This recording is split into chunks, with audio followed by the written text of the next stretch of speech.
आज हम बात करेंगे दिल्ली के एक ऐसे केस की, एक ऐसी कहानी की जिसने कुछ साल पहले पूरे देश को झकझोर कर रख दिया था। और सवाल सिर्फ एक था, एक पूरा का पूरा परिवार एक साथ आखिर कैसे मर सकता है? यही वो सवाल था जो हर किसी के मन में घूम रहा था जब ये खबर पहली बार सामने आई। 11 ये सिर्फ एक नंबर नहीं है, ये उस परिवार के सदस्यों की संख्या थी।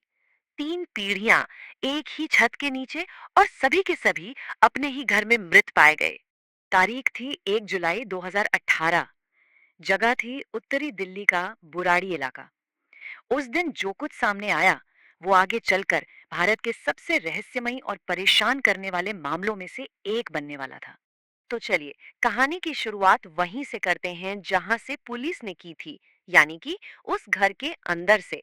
देखते हैं कि जांचकर्ताओं को घटना स्थल पर आखिर मिला क्या था। जब पुलिस अंदर पहुंची तो मंजर बेहद खौफनाक था। 10 लोग लोहे की जाली से लटके हुए थे, सबकी आंखों पर पट्टी बंधी थी, मुंह ढके हुए थे और हाथ पीठ के पीछे। और तो और, परिवार की सबसे बुजुर्ग सदस्य 77 साल की महिला एक दूसरे कमरे में मृत मिली। ये सब देखकर ऐसा लग रहा था मानो किसी अजीब, किसी रस्म को अंजाम दिया गया हो। जाहिर है, इतने सारे सवालों के साथ ही जांच की शुरुआत हुई। जवाबों से कहीं ज्यादा सवाल थे।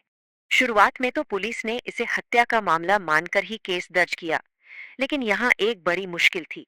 घर में जबरदस्ती घुसने का कोई निशान नहीं था, कोई लूटपाट नहीं हुई थी, और पोस्टमार्टम रिपोर्ट ने तो मामले को और भी उलझा दिया। ज्यादातर लाशों पर संघर्ष का कोई निशान ही नहीं था। और इसी वजह से पुलिस की थ्योरी बदलने लगी। जो केस पहले एक सीधी सादी सामूहिक हत्या लग रहा था, वो अब किसी तांत्रिक क्रिया या अनुष्ठानिक आत्महत्या जैसा दिखने लगा था। खासकर जब घर से कुछ हाथ से लिखे हुए नोट्स मिले, तब तो जांच की दिशा ही पूरी तरह बदल गई। और अब आते हैं इस केस के सबसे बड़े और सबसे अहम सुराग पर। एक ऐसी खोज जिसने पूरे मामले को एक नया मोड़ दे दिया। जांचकर्ताओं को घर से मिली पूरी 11 डायरियां, और ये कोई मामूली डायरियां नहीं थी। ये तो उस परिवार की एक गुप्त दुनिया का दरवाजा थी। इनमें सालों से चली आ रही रस्मों का जिक्र था, कुछ खास निर्देशों की बातें थीं। ऐसा लग रहा था जैसे ये सब किसी बड़ी और अंतिम रस्म की तैयारी हो। और जब इन डायरियों को पढ़ा गया तो सबके होश उड़ गए। इनमें मोक्ष पाने के लिए बाकायदा निर्देश लिखे थे, जैसे कि आंखें और मुंह ढक लो ताकि दुनिया से दूर हो सको, हाथ बांध लो ताकि समर्पण दिखे, और अगर रस्म को ठीक से किया तो पूरा परिवार एक साथ बच जाएगा। सबसे हैरान करने वाली बात ये थी कि ये सारे निर्देश घटनास्थल के मंजर से हूबहू मेल खाते थे। डायरी के मिलने के बाद ये केस अब सिर्फ एक क्राइम इन्वेस्टिगेशन नहीं रहा, अब ये एक मनोवैज्ञानिक पहेली बन चुका था। इस गुत्थी को सुलझाने के लिए सीबीआई ने एक साइकोलॉजिकल ऑटोप्सी की। मतलब, उन्होंने परिवार के लोगों की मानसिक हालत को समझने की कोशिश की, और उनकी जांच का नतीजा निकला शेयर्ड साइकोटिक डिसऑर्डर। ये एक बहुत ही रेयर मानसिक स्थिति होती है जिसमें एक इंसान का भ्रम उसके करीबी लोगों में भी फैल जाता है, और वो सब उसे ही सच मानने लगते हैं। और इस केस में वो एक इंसान था, ललित, परिवार का छोटा बेटा। ललित को ये यकीन था कि उसके मृत पिता की आत्मा उससे बात करती है और उसे निर्देश देती है, क्योंकि पूरा परिवार एक दूसरे से बहुत जुड़ा हुआ था और ललित पर बहुत भरोसा करता था। धीरे धीरे ललित का ये भ्रम पूरे परिवार का सच बन गया। और ये सब कुछ रातों रात नहीं हुआ। डायरियों से पता चलता है कि ये सिलसिला कई सालों से चल रहा था।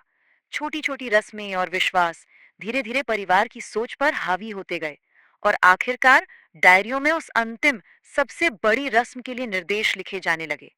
वो रस्म जिसके बारे में उनका मानना था कि वो उन्हें मोक्ष दिलाएगी। ये केस तो खत्म हो गया, लेकिन अपने पीछे कई गहरे सवाल छोड़ गया, हमारे समाज, हमारे विश्वास और मानसिक स्वास्थ्य के बारे में। बुराड़ी केस सिर्फ एक न्यूज हेडलाइन बनकर नहीं रह गया, पूरे देश में इस पर बातें हुई।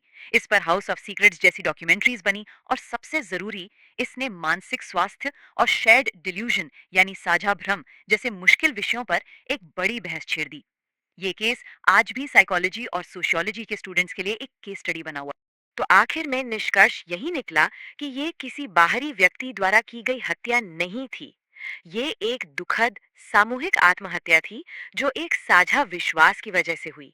ये केस इस बात का एक बहुत ही दर्दनाक उदाहरण है कि कैसे एक भ्रम जब एक पूरे परिवार पर हावी हो जाए तो वो उन्हें किस विनाशकारी अंत तक ले जा सकता है। और ये केस अपने पीछे एक बहुत बड़ा सवाल छोड़ जाता है।